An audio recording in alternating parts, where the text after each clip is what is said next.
Glad to see everybody here. This is going to be our first event for the coffee and conversation, formerly known as Eggs and Issues. This is sponsored by the Oskaloosa Chamber for many years, and this will be the one where we have our local government representatives come here and we can ask them questions and they can give us an update of what's going on their lives. So I'm Calvin Banstra. I work at Bank Iowa here in town and I'm presently on the board of the Chamber.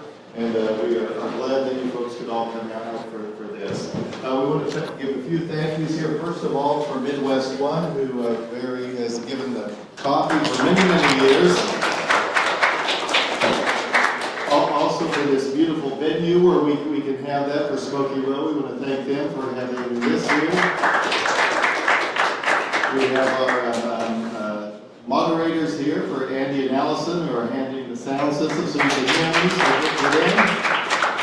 And then we also have some media here. I see Ken here, who is here for Oski News, and we thank him for giving this coverage to folks that can't come out. So with that, I'm going to ask the American Legion so that we can start out with the Pledge of Allegiance.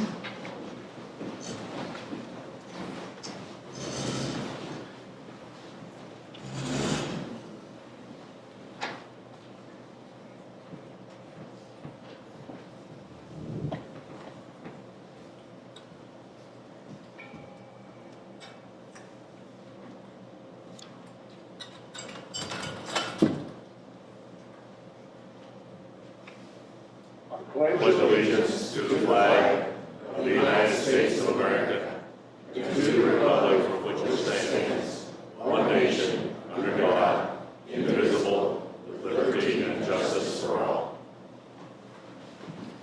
Thank you for that. And now I'll turn it over to Andy, who will lead us in this presentation. All right, good morning, everyone. My name is Andy McGuire. I'm the Executive Director of the George Daly Auditorium. I'm very happy that you all got out on a very frigid morning for coffee and conversation. Something I'm going to have to practice saying like a million times. I promise I will not let any eggs or any issues spill out this morning. But I'm very happy to see you all here.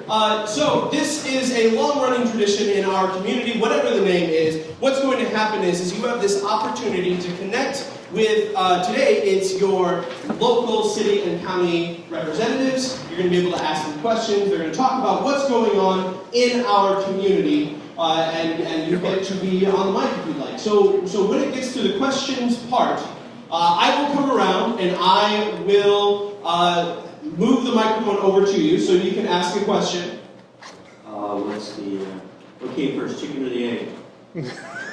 I will keep a hold of the microphone just in case the conversation becomes a little more issuey than it needs to be, but also that way you don't have to worry about where is the place or any of that stuff. And then we will hear from our reps the answers in what's going on. Now, for many years, this forum has been really, really great as a forum that is respectful and responsible in what it is asking. That doesn't mean you can't have passion. It doesn't mean you can't be heated in the questions you're asking, because it is a representative's job to be asked those things. But let's please remember that we have the opportunity here to have the conversation. So let's keep that in our brains as we're going through this when we are asking these questions. But to start, I'm going to go ahead and turn it over to our panel. We have our mayor and our three county supervisors up here. I'll let them introduce themselves and give us a brief what's going on and what are we excited about to start off 2024. Morning, everybody. Thank you very much for coming out. I know it had to be a challenge when you look at the temperature and say, okay, it's -10. How do I dress for this? And then, what am I going to be getting myself into? What's the parking situation going to be like? That sort of thing. Thank you very much for making the effort. Truly appreciate it. People are coming from distances outside of Oskaloosa, so it's not a local drive, it's a commitment. Now, that said, Oskaloosa has a lot to be proud of. We're coming through a really strong just the last year. And so on your table, you've probably seen the handout that we do every year. Talking about what the 2023 accomplishments were as far as the Great Places designation, things we've got going with The designated site, we've got expansions going with 2 of the major employers here in town. I mean, those are all things that are stuff that we've been working on for years to get that done right. Finally got it across the finish line. However, what that does then is it puts pressure on us to be able to adapt then to the expansions that are going on, the successes we have. So who's going to be coming into that certified site? What about the expansions that are taking place? Does that mean that we're going to have more employees? What's our housing going to be? What's the infrastructure got to be? Those are all the challenges that come next after you've achieved the goal of starting some momentum and keeping that momentum going. So as the year comes, what we're going to be working on is addressing those needs. We have a long-term comprehensive plan that deals with those sorts of things. It's a point now of just being able to say, okay, how do we put those plans into actual action? And so those are the challenges ahead, and I look forward to hearing your questions. Thank you again for being here.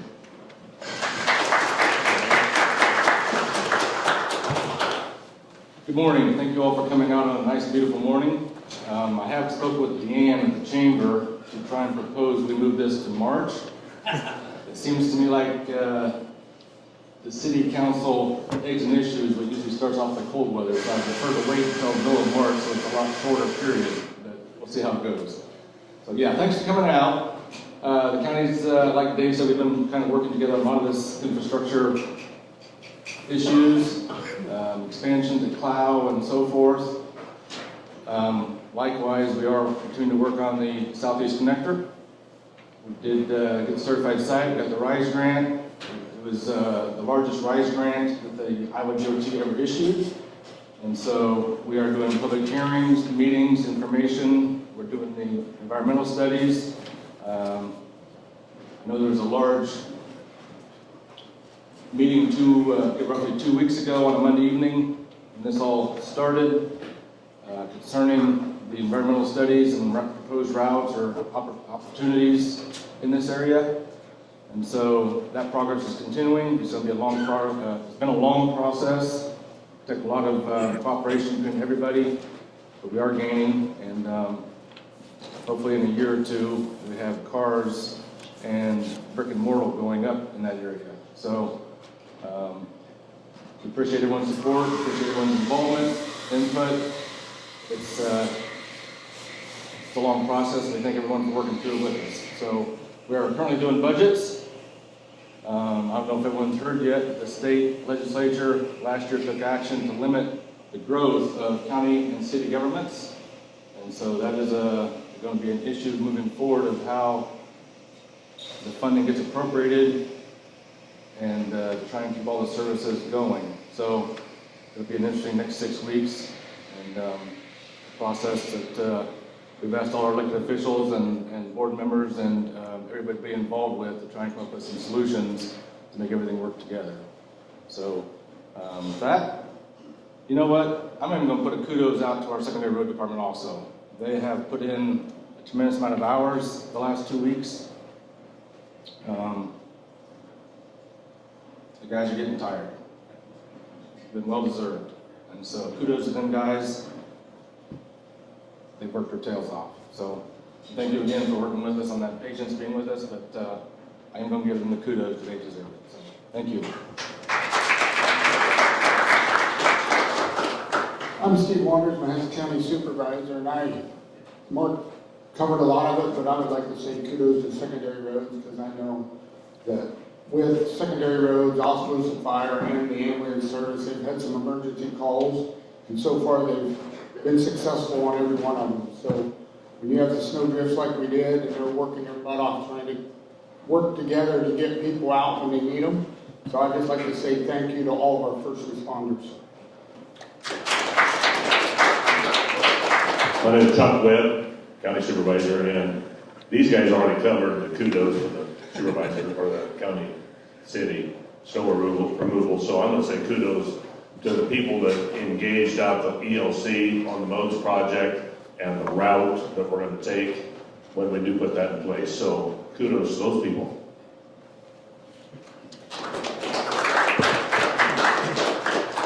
All right. So, if you have a question for either your city or county reps, now's the time. I'll come around to you. I would ask that you please introduce yourself, give us your name, where do you live, and then we are happy to hear your questions. So do we have any questions to start us off today?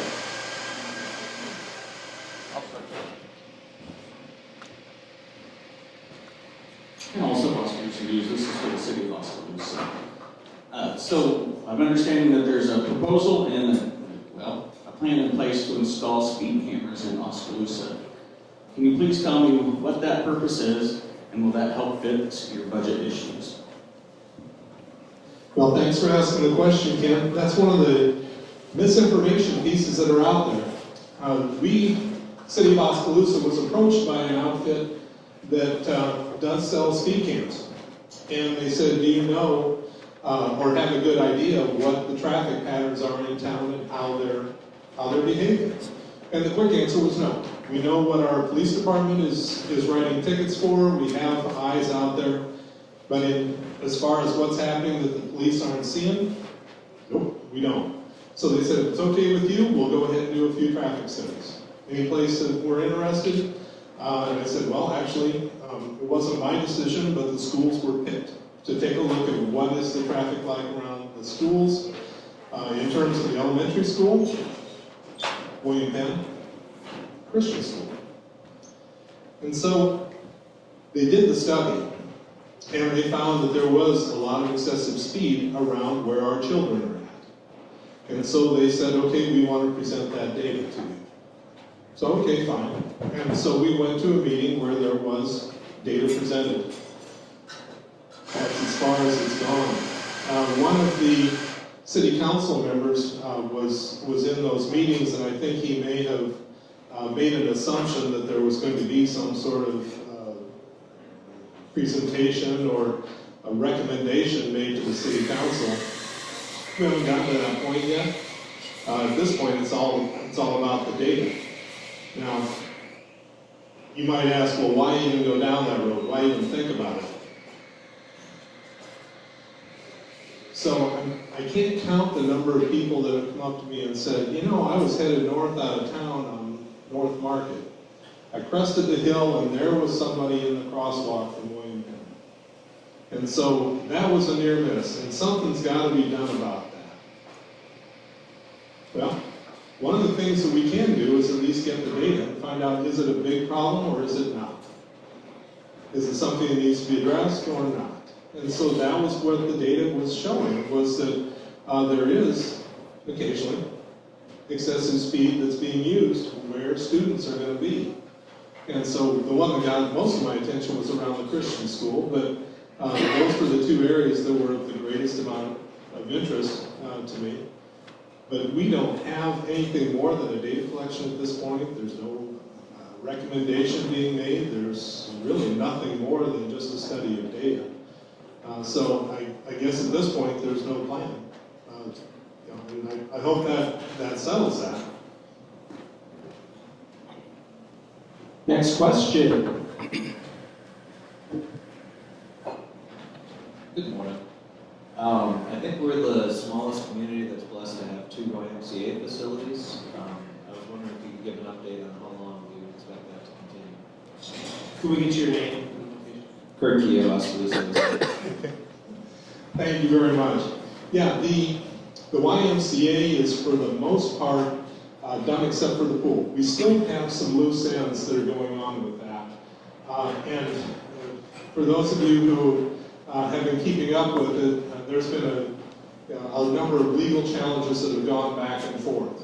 That when Oskaloosa had to take the low bid to build the YMCA, we knew it was going to take a lot of supervision of the contractor in order to make sure things were done right.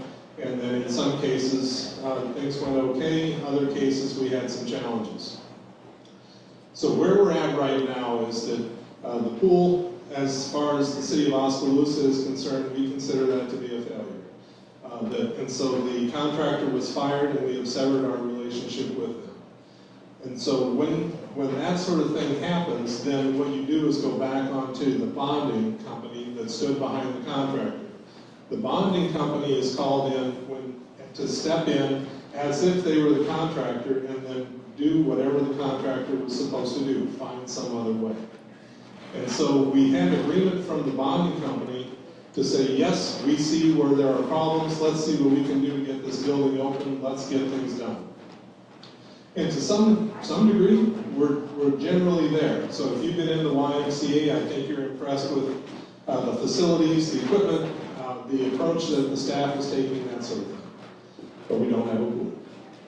And so what there is a legal process that we have to go through where there's a suit and countersuit going on between the city and Graphite, the contractor, in which we are saying, okay, we're going to be incurring damages as we try to get this pool built that you guys didn't do right. So that's in the process of going through a court system. The court date is scheduled for July 2025. So, in the meantime, we got to see if we can get a pool built. So, what we're doing right now is going through the process with our legal staff, saying, okay, how do we do that? And it's about a 4-month process that we need to go through. We already have the design done.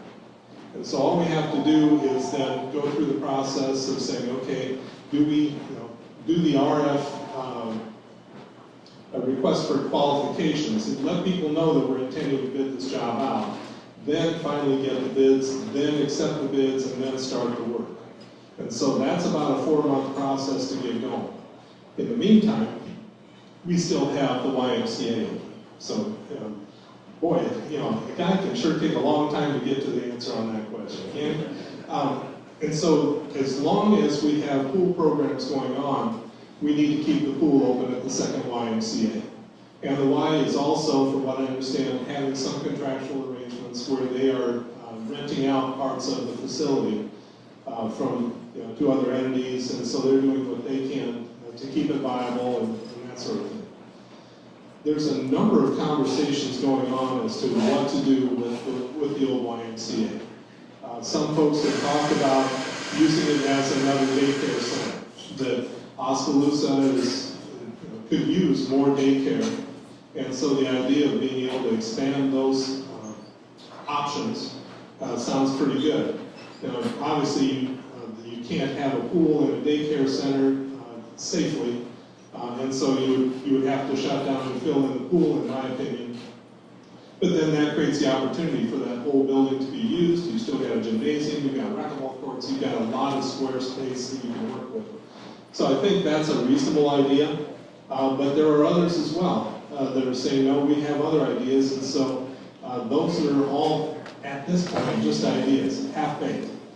And so I hesitate to go on any further than that, just to say that we're taking our time trying to figure out what that solution is going to be, knowing that we don't really have any urgency to it, other than it costs something to heat and cool the thing. So I hope that answers the question.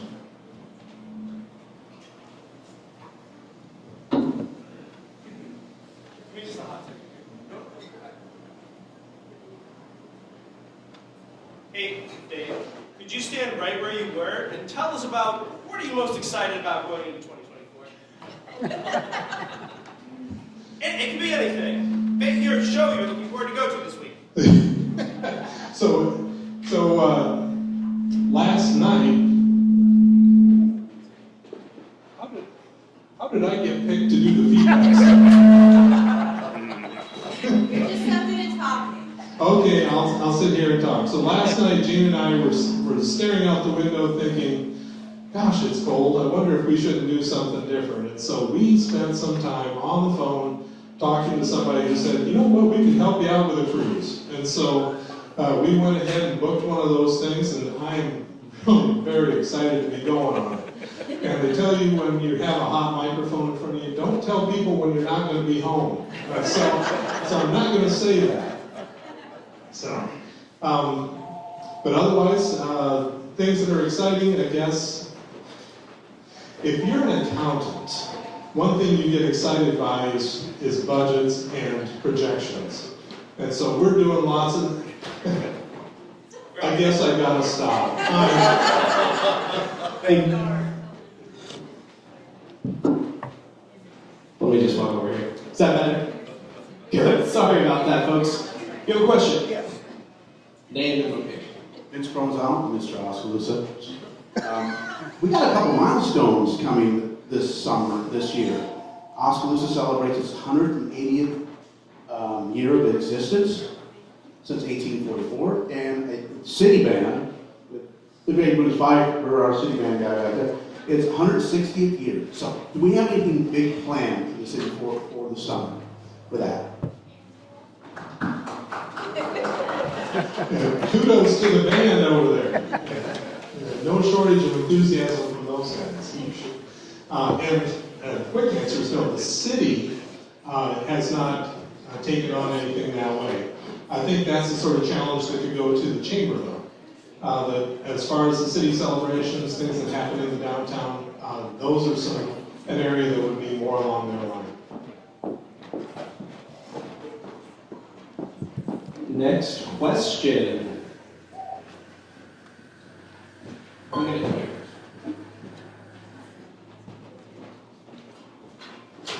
Alicia Helm, Austin. And my question is, the city talks about this comprehensive plan to help the city grow, and part of that includes annexing land for an airport. But how do you proceed when you have landowners unwilling to sell and the county has told you they don't agree with your position on the airport? Well, I guess we've been at this for a while. The county said that they were in agreement, didn't want to be part of the 2080. Okay, that's fine. The cities of Oskaloosa and Pella. You draw back the lens like you would when you're doing a comprehensive plan. What do you want this place to look like 20 years from now? Where should things be? What are the amenities going to be? If you're the city of Pella, you have an airport that can't grow. You have a lot of traffic. You have complaints from the pilots saying this is okay for now, but it's got to change. It's prime real estate where there are plenty of high-end homes, and so you would love to be able to develop that. If you're the city of Oskaloosa, you have an airport that is located a very significant distance away from the city of Oskaloosa. And so the comprehensive plan would be one that says, 20 years from now, we want to have that thing located in a place that is able to better address the needs of the businesses in our area. And so whether they be from Pella or whether they be the big expansions that Oskaloosa's experienced this last year. And so, to answer the question, how do you proceed when you currently have resistance to it, is that what I tell my people is, we have a plan. It's a long-term plan. And so, you bide your time, you work with what options are available, and you look for things that change. And so, that's where we are right now. That I gotta admit that the airport isn't something that we've been talking about, let's see.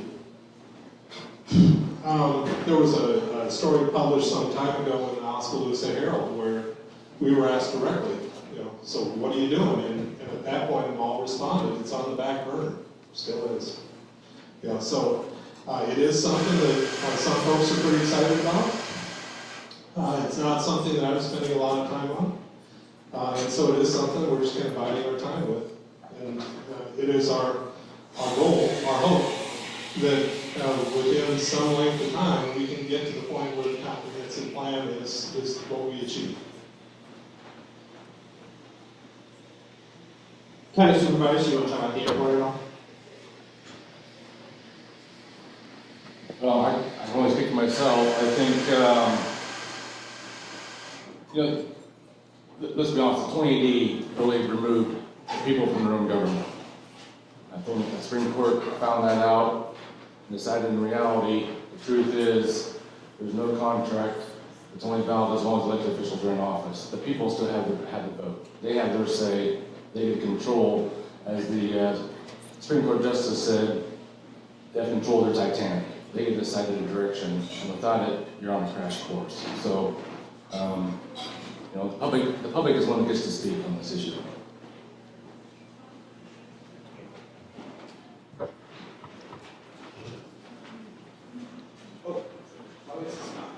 Sheriff Palmer. Mark, in your opening remarks, you mentioned that the state last year, the state legislature, limited the growth of your budgets yearly. I think you said that. And I wanted to know, could you go into a little more detail about what that limitation is, and also what impact has that had on your budgets? And Dave, you're certainly welcome to join in on that. Yeah, thank you for your question. So the legislature last year took action to limit the growth of political subdivisions to 3%. And so that does cap how much additional monies we can take from you. You know, this is one of the hardest, toughest jobs, doing this job is taking your money. I look at levying money as taking your time. That's exactly what your money is. You spent time working to acquire it, and now we've got to take it to provide a service. So what is adequate services to serve the public? That is the biggest we need to decide amongst elected officials and department heads at the county level. And so, you know what, it's a mixed bag. We are restricted how much more money we can take from you every year to provide a service. And yet, on the other hand, it's a benefit because now we get the opportunity to try and look and evaluate where can we be more efficient with your time and money. So it's you know, it's really a time where probably in the next 6 weeks people are going to get frustrated, but yet on the outside, it's a time where we can all pull together and decide this is the best route of what we have to provide services for the public. So.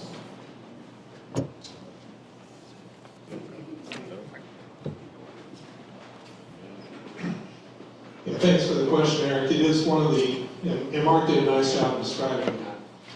It is frustrating that we get approached by people saying, I need this, we need that. So when we're doing clearing of snow, for example, that takes some money. The folks that are doing it, they're committed, but it's reasonable to pay them the overtime necessary, especially when they're as skilled as they are.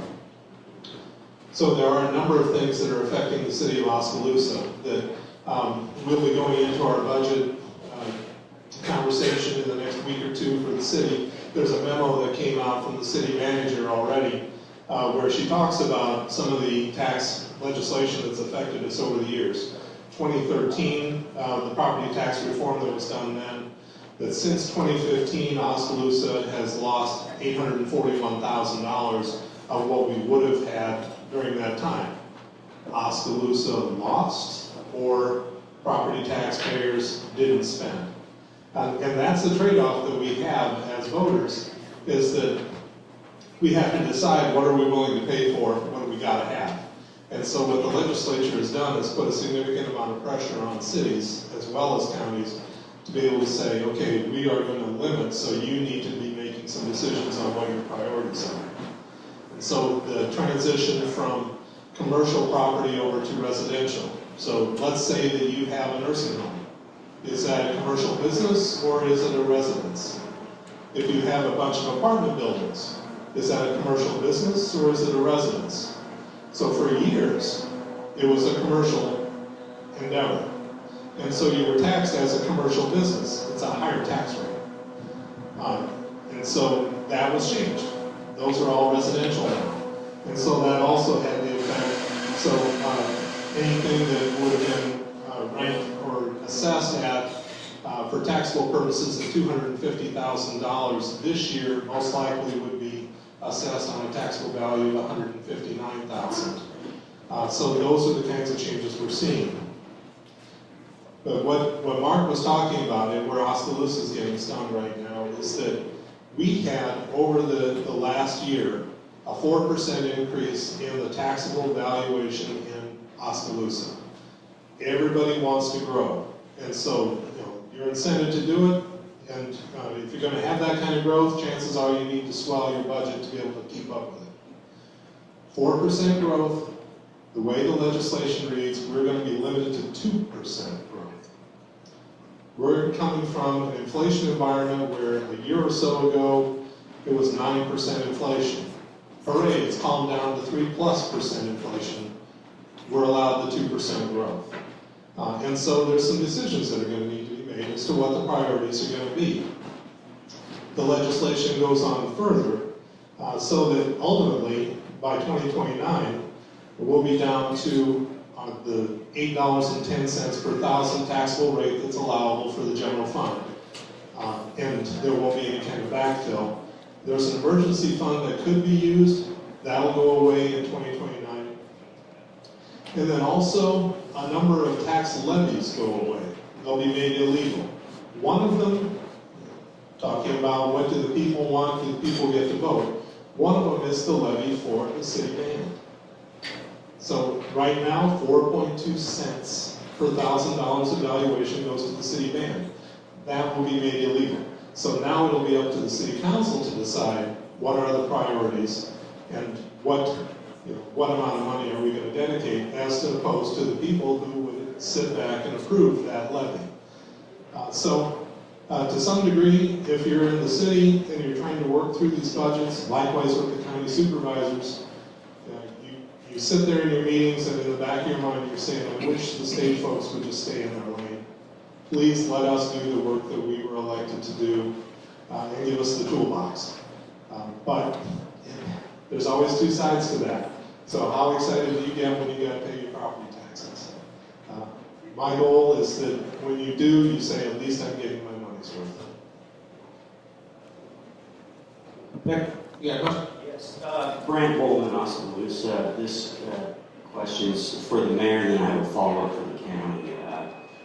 Thinking about economic drivers and what brings in more money.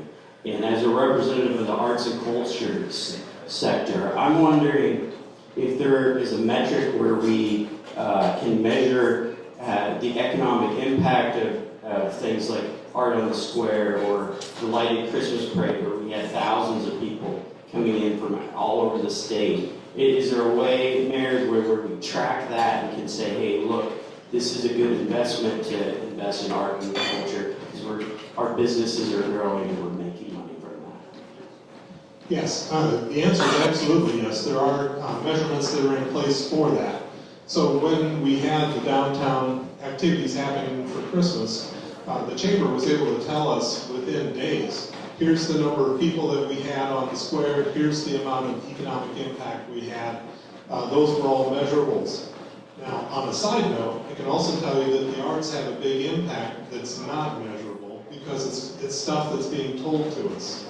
And so people are moving to town and they're saying, as I go around the town, I'm loving what I'm seeing. This has such a vibe to it. So we used to say, okay, look at that bandstand. Isn't that something? Isn't it like stepping right into a Hallmark movie? Yes, it is.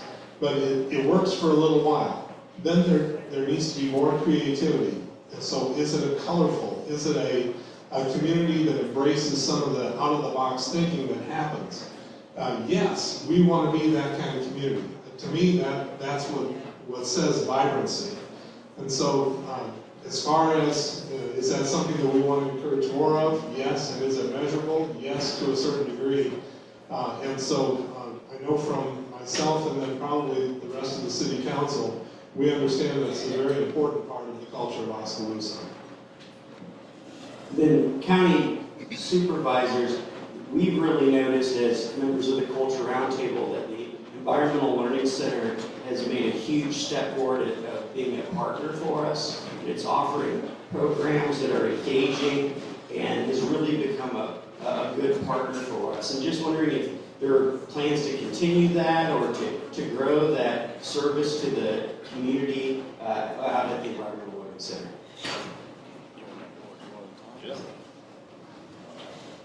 The Conservation Board of the ELC, they're working on what they'll come out with hopefully this year. They're trying to get some bond money put together. $500,000 playscape, which will be to the west of the ELC, which will be a community attraction, arts involved. So Chris Klingon is doing a terrific job trying to chase down monies to expand that out there. They got the mammoth out there. They're trying to get some more displays inside the building that will attract people from this community and people from outside this community. So to answer your question, there's quite a bit going on out there. Just have to stay in contact with Chris Klingon. And we work through, I'm on board, so I'm just one member of the board. So I can speak from that standpoint that there's going to be a lot done. Yeah. So we're going to, one question.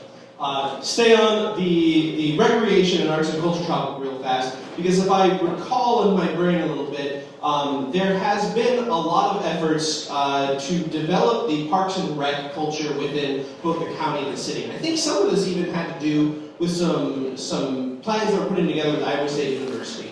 Are there any updates on that process? Is there any point at which the public can get involved in participating in the growth of the parks and rec sector in our county and our city? Short answer, and that's new for me, is that I know that it's being worked on. You're correct that Iowa State is working with the city of Oskaloosa and with the county, trying to coordinate and come up with a strategic plan for the parks. That's as much as I know at this point.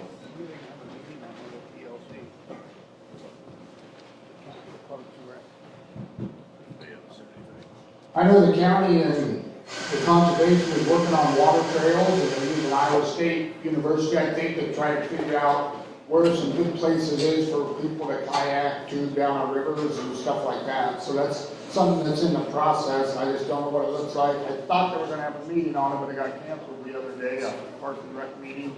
So just be watching for that stuff, and when they have a meeting, just go give them your input. What ideas you have? What do you think a good idea for a water trail is in Mahaska County? Which rivers, whatever. I know we got, that conservation has ground on the Des Moines and the Skunk and whatever, and there's different places people, I guess, like to float down the river. So that's something that's, probably gonna happen in the next few years. All right, we got another question. Rob Taylor, Mahaska County. My question for both the city and the county leaders. We talked about growth. We talked about comprehensive plans.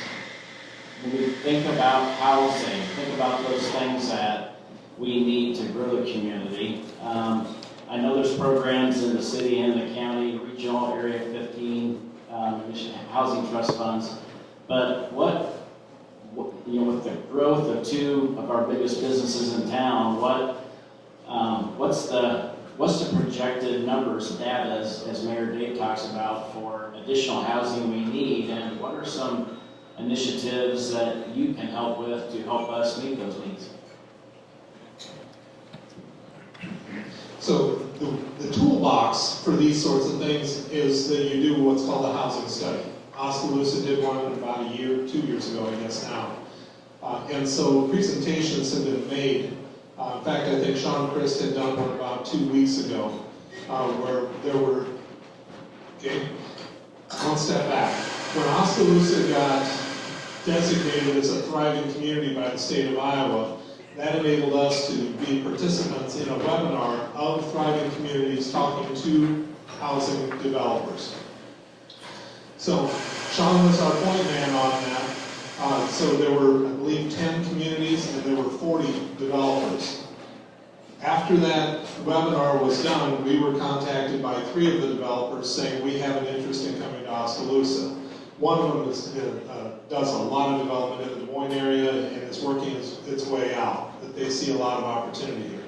So it's getting the relationships established first, and then with that housing study, it went so far as to say, okay, here's how many houses we need in the high end, here's how many in the middle range, here's how many low-income housing would be considered, or affordable, whatever you want to call it. And so the process we're going through is, first of all, to get the developers interested, and then the next step is going to be, well, okay, where are you going to put these houses? That goes back to the comprehensive plan and some of the annexation things that the comprehensive plan has in it.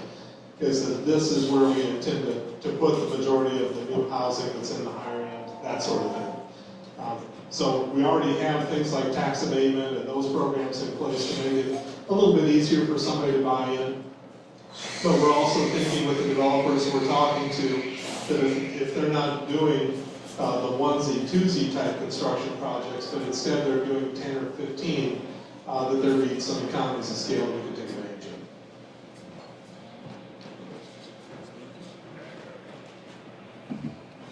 So I know last year, year before, I know we got involved with the chamber, with the three-way party that did a housing study.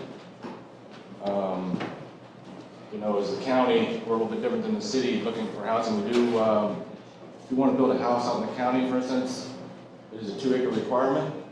That is so you can build a house and also have room for your septic system, sanitation needs on your own property. And so there is some requirements. You know, I guess as a working together, we're looking at road patterns, traffic areas that what would change with housing. And so, yeah, we're a little bit different effect. We have different resources. We don't have the resources the city does for grants and so forth to promote housing.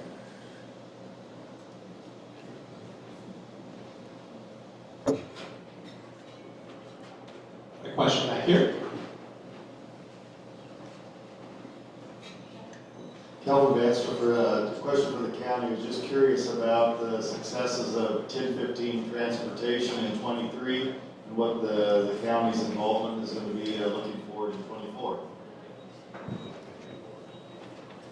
I sit on the 1015 board, which is public transportation. I know they run in Oskaloosa, Tonwa, and everything looks pretty good. We're having trouble getting drivers and vehicles, just like everybody else is. But overall, it's going good. But one good project we have going, 2 years ago, we put in veterans rides for free. And in October last month, the 10 county area spent $50,000 transporting our vets to their medical appointments or wherever they want to go for free. So that's just something public transit does for our vets. And I wanted to say thank you because I know the DA was having trouble finding somebody to drive their van or keep their van running during COVID and stuff. So 1015 Transit, we got together and stepped up and offered free veterans rides.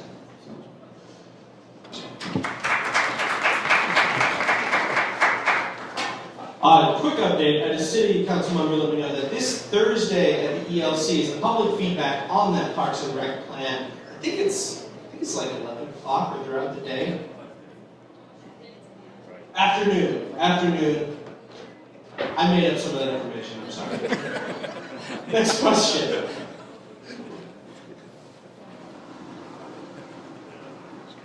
Yeah, I knew that.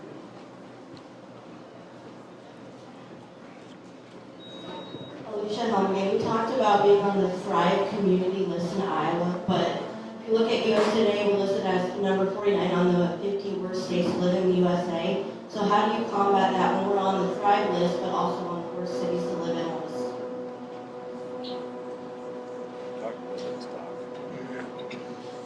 So there's an interesting business that you can get into, the clickbait business. And so from every now and then, if you get into the, I can't remember what they're called, gadgets or something like that, within the Microsoft browser, they will provide worst place to do this, or the worst this, that, or the other thing. And it comes from a cluster, maybe even just one guy, but these are people that they bury a bunch of advertising in at the same time.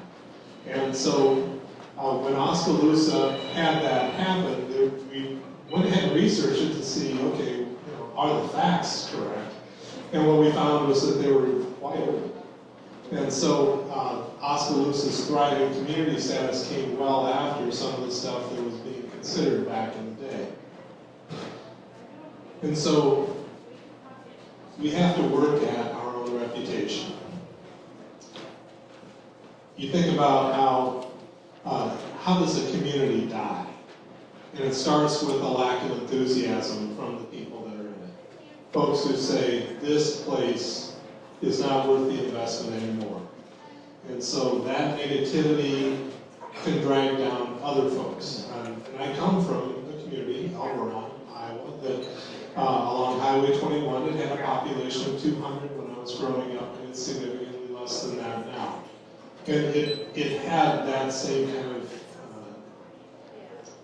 I'll call it anxiety, but it was an internal attitude of negativity, an unwillingness to try to grow and no optimism.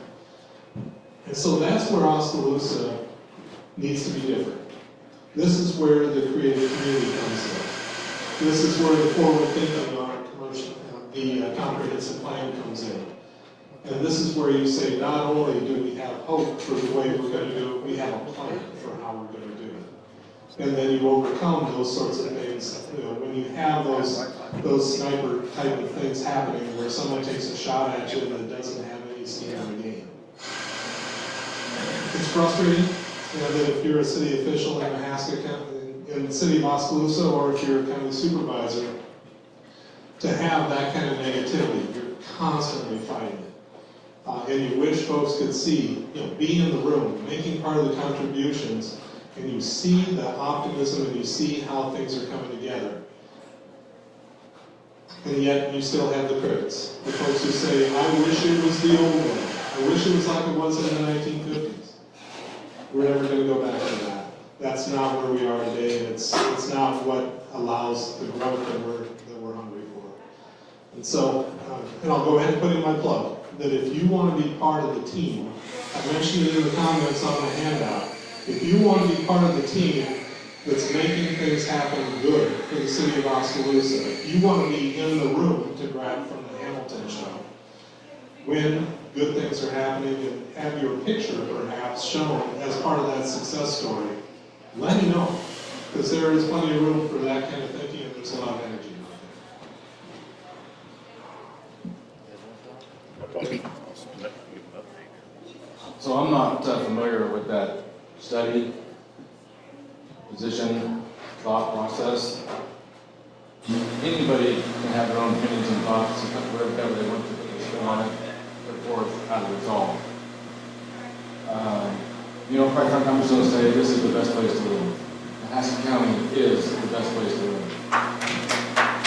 And so, you know, it all comes down to, where do you want to be? You know what, it's cold outside, but you know what, that August woods are clean, it's too hot. But you know what, the ears will be clean, you smell the corn growing, the pigs will be squealing, the beef will still be out the pasture, we're still raising our own food, we can throw chops on this grill or steaks, it's pretty dang good. And so, I'm not moving, I like it here. I just got an update on the Park and Rec meeting. It's on the 25th, 5:30 to 7:30, it's ELC. We need everyone to speak their piece, be part of that.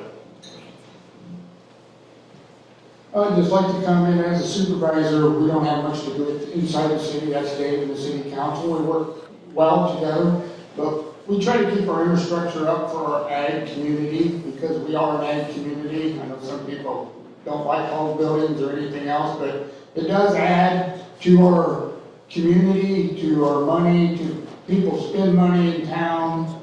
So my goal is to keep the best gravel roads we can, highways, whatever, so we can service Cargill with our grain and packing houses with the pigs or cattle or whatever. So I still think we're doing a really good job on infrastructure for the county and the city both, keeping things moving. You know, the bypass around Oski will help a great deal. Getting the trucks out of town, all these little things take forever. Government moves really slow. And it ain't all bad when it moves slow because it gives the people a chance to look at it, talk about it, discuss it, cuss it, whatever they want to do. But at the end of the day, it's still a great community.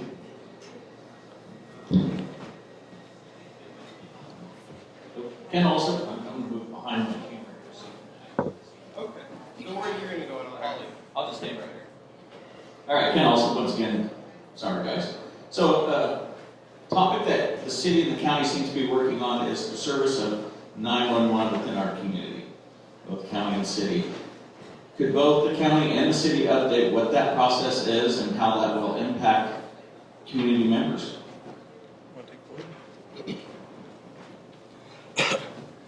So quite a history here. Back in 1988, I believe the legislation, give or take, don't hold me on the year, passed legislation to create what we now know as 911. And it gave the people in each county the opportunity to vote to be taxed to provide that service. That is called a surcharge tax.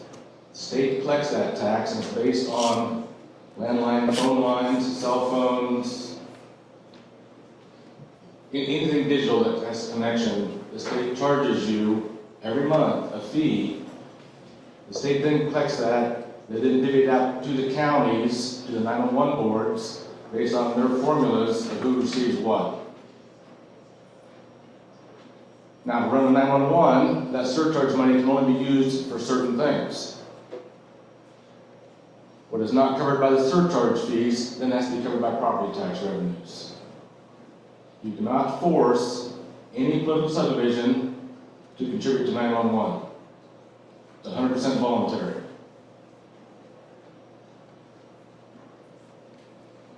So every city and the county has to decide what's it worth to their own citizens to be able to call 911.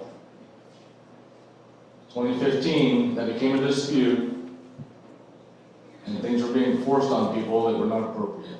I'm going to try to be nice here. There's many lawsuits, summary judgments, everything else that went on for, don't hold me to it, 5 years.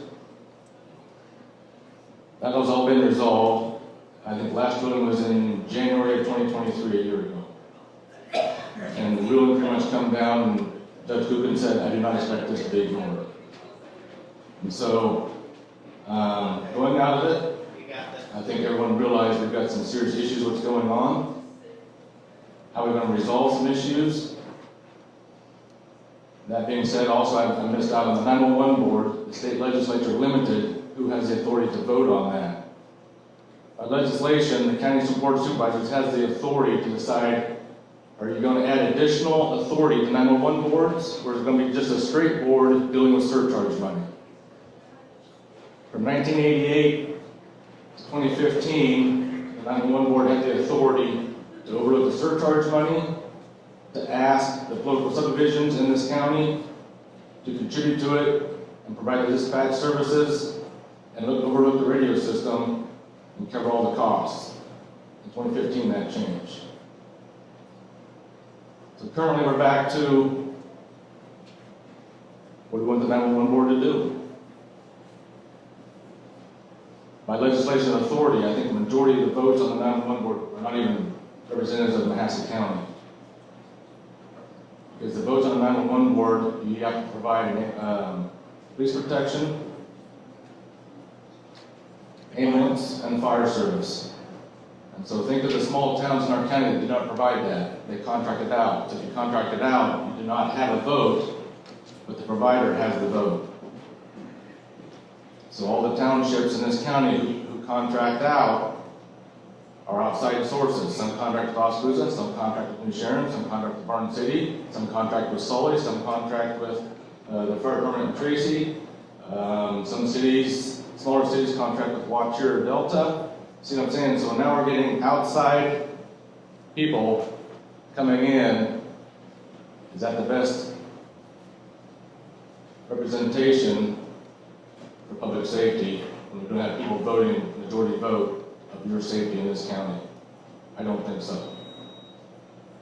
I don't think the city believes so either. We are working on reviewing the number of calls, of who goes out to who uses the system the most. Is the city of Oskaloosa? And that's half the population. Is it the sheriff's department? Is it New Sharon Fire? Is it Barn City Fire? You know, who really uses the system the most? And who really has the most at stake? Who wants to contribute the most? And so I think the calls volume shows Oskaloosa is the greatest user of the system. I think we have a police chief that's pretty IT savvy. So that's something to consider with all the electronic equipment in the 911 center.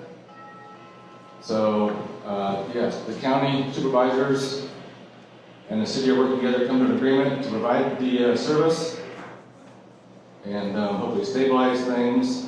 Because this is public safety. It is the first call that is made to receive police or fire service for your benefit, your safety, and your protection. And so currently we are working on trying to make an agreement to hopefully stabilize everything that provides a great service, continue the service for your safety. And I know we did make that draft available to the public at our last board meeting. You know, it's like everything else. The more eyes that see it, the more input that's on it, the more conversation about it, the better it becomes. And so we did table it. It is out for the public to view, for input, consideration. And so I expect in the next 2 to 4, 6 weeks, I expect probably the county to take action on it and move forward. And hopefully by the 1st of July, there is a stable agreement back in force to continue that service and your safety. I don't have a whole lot to add to that. So the draft that is out there is one where the city of Oskaloosa would have administration of the dispatch. And so Chief Bakey would step into the position that Jerry Robinson formerly had before he resigned. And so in terms of changes, I wouldn't expect much. That we have a pretty good run in the system now. I would expect it to run about the same as it is. We have time for a couple more questions. Do you have anything else out there?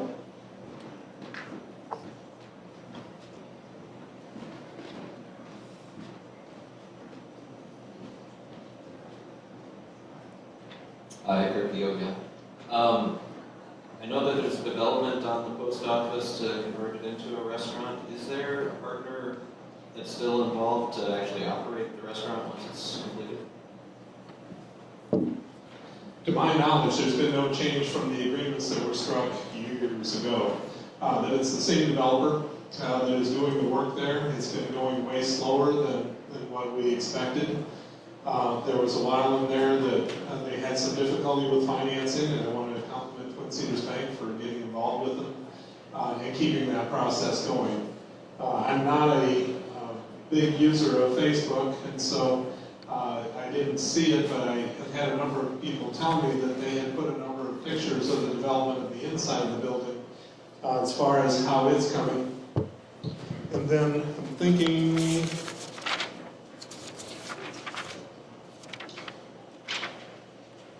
yeah, that, let's see, the interior's looking good, and they're working on the exterior water and sewer lines. So that happens best when it's not below zero and when it's not buried in snow. And so I suspect that that's slowing down some. But that building has been a big challenge as far as the infrastructure pieces as well as the interior repairs that were necessary.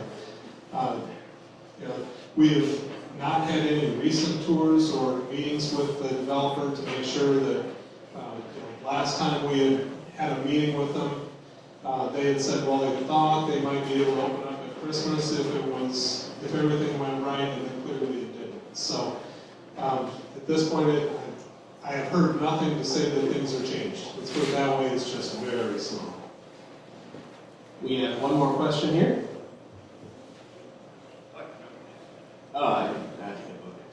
Brent Woolman again. When I was on the comp plan, what we heard over and over again was a desire to complete the full rec trail around town. I know with that, the southeast connector, there may be an opportunity to complete that last leg over to University Park, but that might go out through the country. So just wondering, what's the plan there? I know that people visiting, and new people to town rave about the rec trail. What's the future of ending that loop out there on the southeast side of town?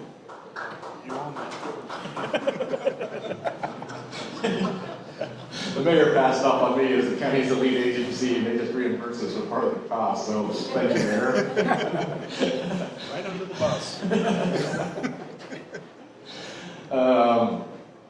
Right now we're still in the environmental study. That has been talked about. I'm going to be quite honest with you, there is a lot of concern about that site is designed for industrial use, and so do we want bicycle, pedestrians, traffic in a heavy use truck area. And so the topic is up front. There's a lot of conversation going on now about safety. Is it appropriate in that area, and so forth. So as of right now, there is no designs for it. But Sam said there's no designs to leave it out.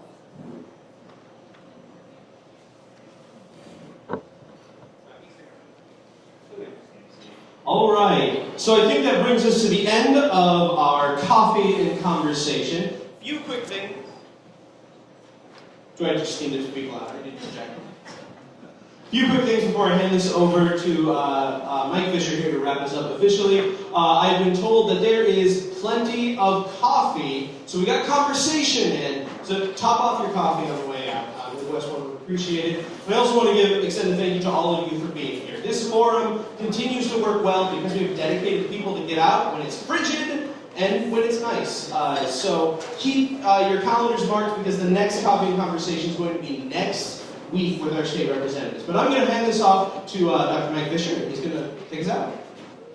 Well, thank you again for being here. And my name is Mike Fisher. I'm the superintendent of schools here, and I'm also the next name. But I'm not near as popular as many. I'm also the chair of the chamber board. I want to thank our elected representatives. I want to thank Georgia Auditorium, our chamber folks are out, and of course Smoky Row. I'll just say this: I grew up here. I grew up in Rose Hill, and I grew up around here. And if even know where Tioga is, God bless you, where Tioga is, where the home place is, right? Mahaska County, you know. And then I lived in a lot of places, and I came back. And you know, you don't appreciate what you have until you leave. Here's what I'll tell you: if you don't appreciate Oskaloosa, leave for 6 months, and you're going to want to come back here. Because I've lived in a lot of towns, from 1,200 people to 100,000 people. I live in a town where one of the elected representatives says, "Well, here's the best part about our town. If your doctor says you're dying, you have 6 months, come live here because it'll be the longest 6 months of your life." All right, cool. Well, I'm glad I moved here. I've been here 30 days. Thanks for that. And we came back, and I said, my wife and I thank God every day that we're here. And what an amazing town. I mean, look at this, what we're having here. You know, people that are so committed to a thriving community. So, just again, thanks to everybody. We'll be back next week. I believe I can't. What's next week? State representative. Oh, that's always a good man. So come on down for the shindig. That'll be that. And just God bless you and God bless your community. Thank you.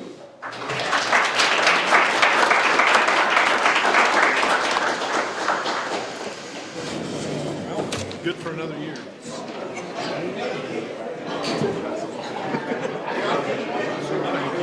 Good job, Dave. Well, thank you. Appreciate you being part of it, Steve.